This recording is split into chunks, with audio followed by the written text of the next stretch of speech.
Hello guitarists, I'm Niki and today we'll walk you through a technique exercise that works specifically on left hand fingers independence. The first time I mentioned this to one of our CGC members, it actually became quite a popular exercise at Classical Guitar Corner Academy, so I really hope you will find it helpful as well. This exercise was given to me by Bruno Giuffredi, a fantastic Italian guitarist and teacher that I was lucky enough to work with for a while. But before we get into the exercise, I also want to say a couple of things. So we will work on 7th position, which is a very comfortable position when we are trying to work on our left hand technique. It's not too wide like the lower positions, it's not too squeezed like the higher position. It's very, very comfortable. Of course, when you feel good with the exercise, you know it, and you feel confident enough, you can always translate it to other parts of the fretboard. But let's start with the 7th position. And we will work on all 6 strings.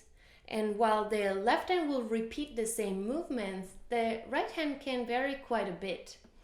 My recommendation is to work on fingers alternation on the upper strings and then switch to thumb when you play the lower strings. But of course, you can try all the combinations that you wish, and you can even make it a challenging exercise for the right hand. But since it works specifically on the left hand, let's start with left hand first. So let's see how this exercise works. So we will start by placing our left hand fingers above the 3rd string on the 7th fret. And what I want you to do is just to touch the string, feel it under your fingertips with no pressure. So it's very challenging already to do this, not lifting, not pressing, but only touching with the maximum relaxation possible and a nice and curled position of the fingers. And since this part is already difficult, take your time, all the time that you need to feel comfortable and feel this relaxed sensation on the string. You can try different strings as well and just try these until you feel good about it, and then you can actually start the exercise. And when we start playing the exercise, what we do is that we'll leave 2 of these fingers on the 3rd string exactly like we're doing right now, while the other 2 are moving. So if we start with 3 and 4 on the 3rd string and 1 and 2 are moving, 1 and 2 will play open string, 1, 2, 1 again on each string.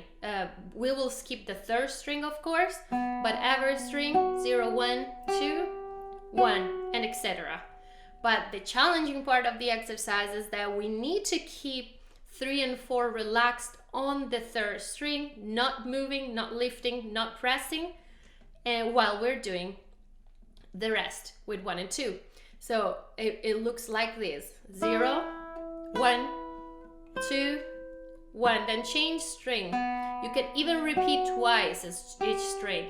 And then we go down to the bass, 1, 2, 1, and then 0, 1, 2, 1, and then 0, 1, 2, 1. When you get to the 6th string, then you walk yourself back to the 1st string exactly as you came down. And same thing, we keep very relaxed the 3 and 4. It's possible that when you start doing this exercise, your fingers will start shaking.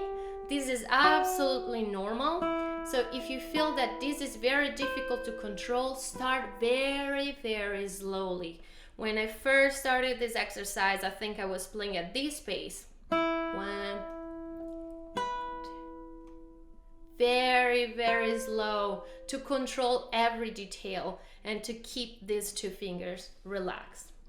So this is the concept of this exercise, and it actually continues with all possible finger combinations. So you will then do 1 and 2 resting on the string while you play 3 and 4. Same exact concept. Then we can do 2 and 3 resting on the string and 1 and 4 are playing. Then the same 1 and 3 resting on the string while 2 and 4 are playing.